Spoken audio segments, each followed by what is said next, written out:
अब आप ये सोच रहे होंगे कि ये जेपीएनआईसी आखिर है क्या, जहां अखिलेश यादव पिछली बार फांद कर पहुंच गए थे और इस बार भी वहां जाने के लिए इतनी सियासी लड़ाई हो गई।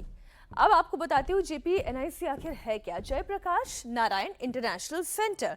जॉर्ज फर्नांडिस ने मुलायम सिंह यादव को इसकी सलाह दी थी कि आप एक ऐसा सेंटर बनाएं जो कि अंतर्राष्ट्रीय मानकों पर जबरदस्त खरा साबित हो। गोमती नगर में स्थित है ये सेंटर। साल 2003 में मुलायम सरकार के दौरान इसे तैयार किया। तब उसकी अनुमानित लागत 150 से 175 करोड़ थी, लेकिन ये तब की बात थी, 150 से 175 करोड़।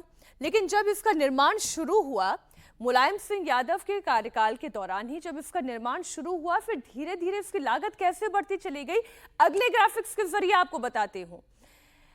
मुलायम सिंह यादव के कार्यकाल में जयप्रकाश नारायण इंटरनेशनल सेंटर का निर्माण कार्य सिर्फ कागज पर ही रह गया और इसके बाद उनकी सरकार चली गई।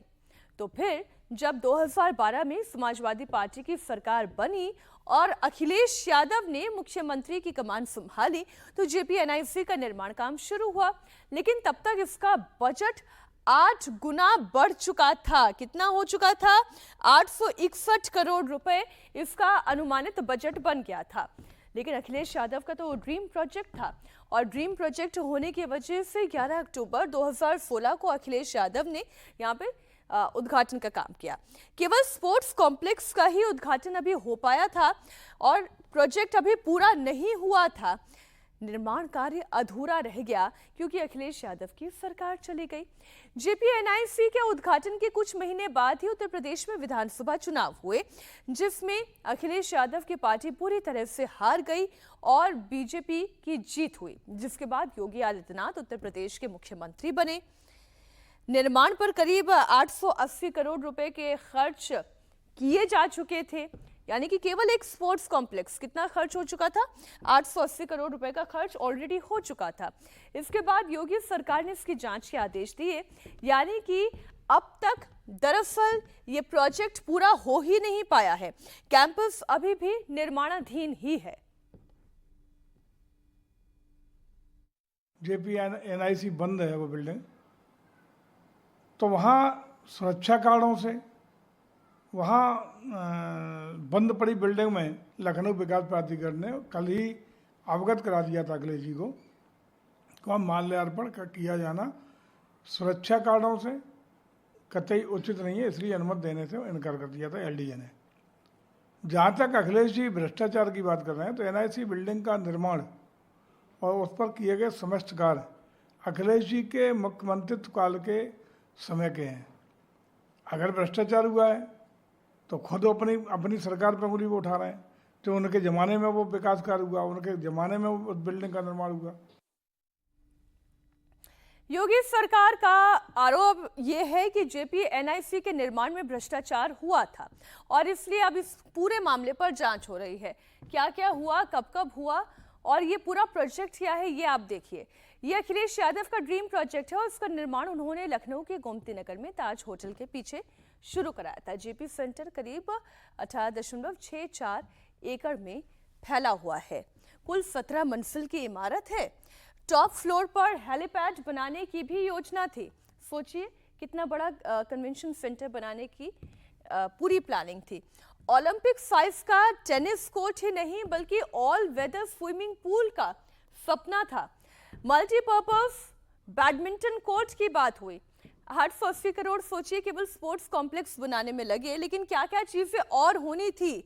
Multipurpose court, badminton court, 1000 seat का कॉन्फ्रेंस हॉल, 2000 सीट का कन्वेंशन सेंटर से लेकर जेपी से जुड़ा हुआ बड़ा म्यूजियम जो उनकी यादों को, उनसे जुड़ी हुई मेमोरीज को वहां पर संजो कर रखे, और ओपन एयर रेस्टोरेंट के साथ साथ 117 गेस्ट रूम भी प्लान किया गया था। अखिलेश यादव इसलिए हर साल जयप्रकाश नारायण की जयंती के मौके पर ही इसी जेपीएनआईसी यानी इस कन्वेंशन सेंटर को लेकर मुद्दा बनाते हैं और योगी सरकार को घेरते हैं। समाजवादी पार्टी के राष्ट्रीय महासचिव रामगोपाल यादव इस वक्त मेरे साथ बातचीत के लिए मौजूद हैं। पूरी फोर्स तैनात कर दी गई है घर के बाहर और उन्हें जाने से रोक दिया गया है। कभी कभी सत्ता का मद लोगों के दिमाग में चढ़ जाता है और दिमाग को गड़बड़ कर देता है। यही उत्तर प्रदेश में हो रहा है। पिछली साल भी नहीं जाने दिया गया था, तब तो अखिलेश कूद के चले गए थे, जयप्रकाश जी को माल्यार्पण कराए थे। इस बार उन्होंने वहाँ भी सील कर दिया पहले से, और अखिलेश जी के घर से लेके JPINC तक, NIC तक पूरा बैरिकेडिंग कर दिया है। कोई आदमी उधर जाने ही न पाए, जबकि वो बहुत मुख्य जगह है जहाँ पे वो सेंटर है। सारी गोमती नगर और उस इलाके के लिए रास्ता ही वहीं से है। सारे ट्रैफिक को इधर उधर करके जनता को सिर्फ, अच्छा किसी के समझ में नहीं आ रहा है कि जयप्रकाश जैसे महान स्वतंत्रता संग्राम सेनानी की प्रतिमा पर माल्यार्पण न करने देने के पीछे उद्देश्य क्या, कारण क्या है।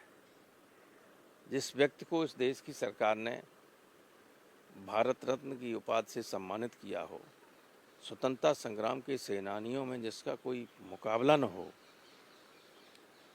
उसको उसकी प्रतिमा पर माल्यार्पण न करने देना। लोग तो ये निष्कर्ष निकालते हैं कि जयप्रकाश जी फासिस्टों के हमेशा खिलाफ रहे। ये फासिस्ट हैं, वो जयप्रकाश जी के खिलाफ अंदर से, बाहर से कह नहीं सकते, क्योंकि देश और विदेश में जितना नाम है JP का, तो जो सुनेगा वो इस बात की आलोचना ही करेगा कि क्या उत्तर प्रदेश के अधिकारी, मुख्यमंत्री, इनके दिमाग में कोई कमी आ गई। पिछली बार भी देखा गया था, नहीं जाने दिया गया था। इस बार फिर से वही तस्वीर देखने को मिल रही है। पूरा बैरिकेड, इस बार तो भारी संख्या में फोर्सेस तैनात की गई है। क्या वजह मानते हैं आप? कुछ नहीं, विनाश काले विपरीत बुद्धि। अभी अपने विनाश की तरफ बढ़ रही है BJP उत्तर प्रदेश में। 27 के आते आते इसमें से बड़े पैमाने में तो लोग भाग जाएंगे पार्टी छोड़ के, और 27 में जनता इनको रास्ता बता देगी। तुम जयप्रकाश पे माला पर की प्रतिमा पर माला नहीं डालने दे रहे हो, तो तुम इस लायक नहीं कि उत्तर प्रदेश की गद्दी पर बैठो।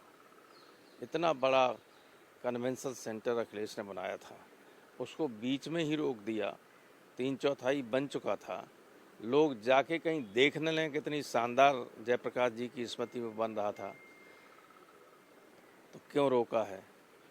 उसकी वजह से ये सब कर रहे हैं। एक आखिरी सवाल है, यूपी में उपचुनाव भी है। समाजवादी पार्टी ने 6 सीटों पर अपने उम्मीदवार घोषित कर दिए।